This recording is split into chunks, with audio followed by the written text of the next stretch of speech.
When a government minister literally disappears mid-interview while being grilled about cancelled elections, you know British politics has reached peak absurdity.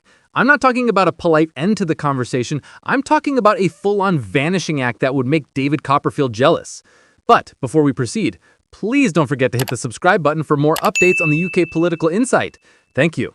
Alison McGovern, Labour's local government minister, pulled off what can only be described as a digital exit stage left, leaving LBC's Nick Ferrari talking to absolutely nobody. And honestly, the timing was so perfect, you'd think it was scripted. Welcome to UK Political Insight, where we cover the chaos of British politics multiple times a day, because frankly, at this rate, we have to. Today we're diving into what might be the most spectacularly timed technical difficulty in broadcast history, or the most convenient line failure since "sorry, you're breaking up" became every teenager's favorite excuse.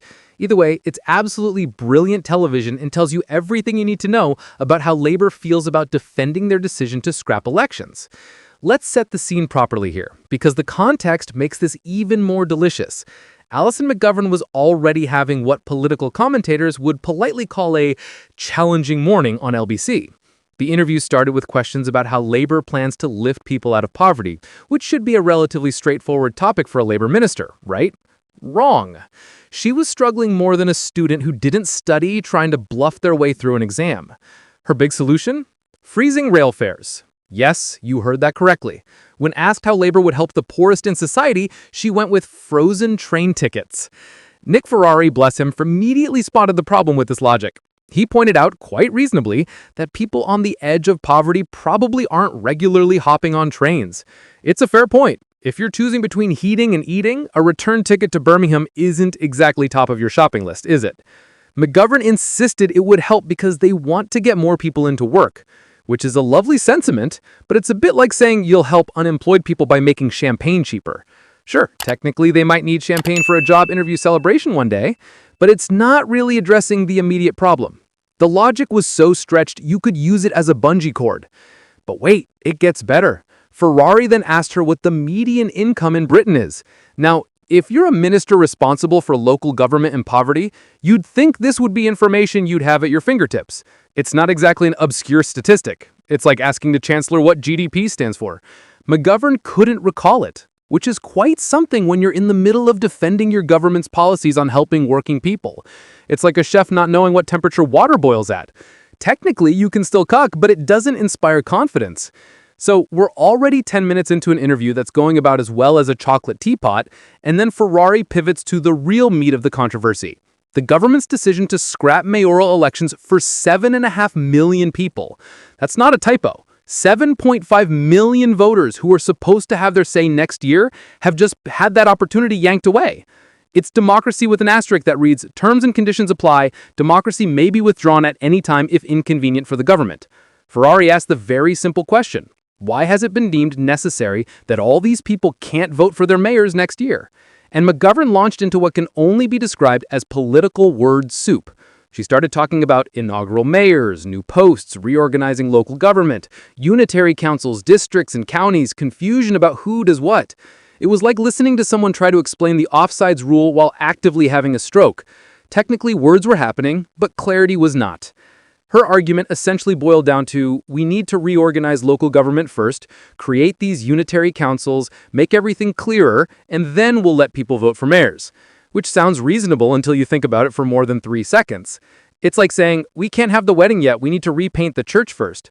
Nobody asked you to repaint the church. The wedding was already scheduled. Just have the wedding.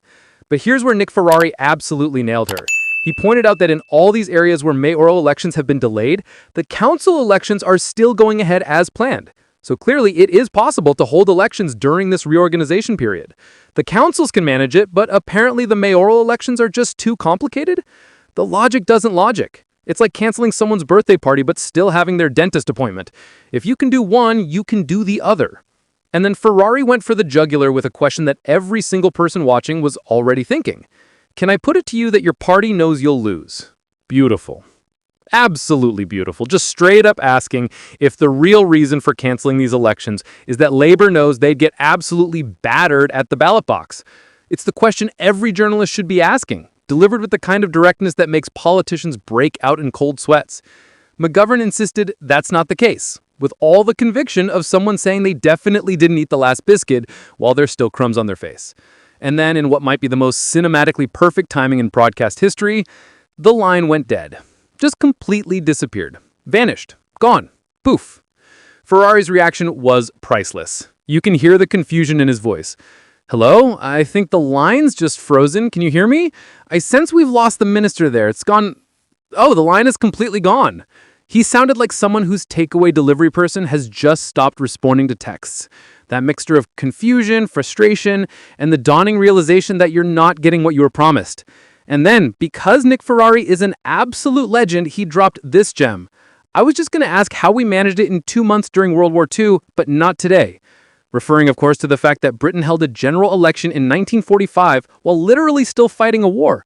Soldiers voted from the front lines. We managed democracy while dodging actual bombs. But apparently in 2024, with all our technology and infrastructure, holding mayoral elections while reorganizing councils is just too complicated. Make it sense. Now, was this a genuine technical failure or the most convenient disconnection since your mate's phone died right when you asked them to help you move house? We'll probably never know for certain. But the timing was so spectacularly perfect that even if it was a real technical issue, it looks absolutely terrible. It's like tripping and falling right after someone accuses you of faking an injury. Even if it's genuine, nobody's going to believe you. The broader context here makes this even more significant. Yesterday, Nigel Farage absolutely erupted over this decision to scrap elections, and he didn't hold back. He accused Keir Starmer of running an authoritarian government that doesn't believe in democracy. Those are strong words, but when you're literally canceling elections that were already scheduled, it's hard to argue he doesn't have a point. Farage declared that it shows total and utter disdain this country has for liberty, democracy, freedom, and everything we'd have held dear. He said he holds the individuals running this government with absolute and total contempt. Now, Farage is known for dramatic statements, but this one lands differently because he's not wrong about the basic facts. Elections have been canceled. Millions of people have lost their opportunity to vote. And the explanations do sound like excuses. Here's the thing that makes this especially politically toxic for Labour. Experts have said that Reform UK would likely clean up in these mayoral elections. So we've got a government cancelling elections in areas where their political opponents would probably win. Even if that's not the actual reason, even if the reorganization excuse is genuine, it looks absolutely terrible. It's like a football team canceling a match because the weather forecast suggests the other team plays better in the rain. Even if you have legitimate concerns, everyone's going to think you're just scared of losing. And this isn't happening in isolation. This is the same government that delayed mayoral elections from next year to 2028. That's not a delay. That's a whole electoral cycle. That's the same government that scrapped council elections earlier this year. There's a pattern emerging here, and that pattern is Labour really doesn't fancy testing their popularity with voters right now. The political optics are absolutely disastrous. You've won a massive majority, you claim you have a mandate for change, you insist the British people are behind you, but you keep canceling opportunities for those same British people to actually express their views at the ballot box. It's like winning an argument and then refusing to debate the topic ever again, because you know your position has gotten weaker. What makes McGovern's disappearing act even more symbolic is that it perfectly encapsulates Labour's approach to this issue. They don't have good answers, they know the explanations sound weak, and when pushed, they'd rather just not engage. Whether that line genuinely died or someone pulled a cable, the effect is the same. When the questions get tough about canceling democracy, suddenly the conversation ends. The irony is absolutely delicious. A minister vanishes from an interview about canceled elections. You couldn't write better satire if you tried. It's like a masterclass in unintentional comedy. If this was a sitcom, people would say it's too on the nose, too obvious, too unrealistic. But this is real life, and sometimes real life is more absurd than fiction. So where does this leave us? With a government that's canceled elections for millions, can't adequately explain why, and whose ministers are apparently willing to risk looking incompetent or cowardly rather than defend the decision properly. With opposition politicians calling them authoritarian and undemocratic. And with the British people watching all this unfold and wondering what exactly happened to the democracy they thought they lived in.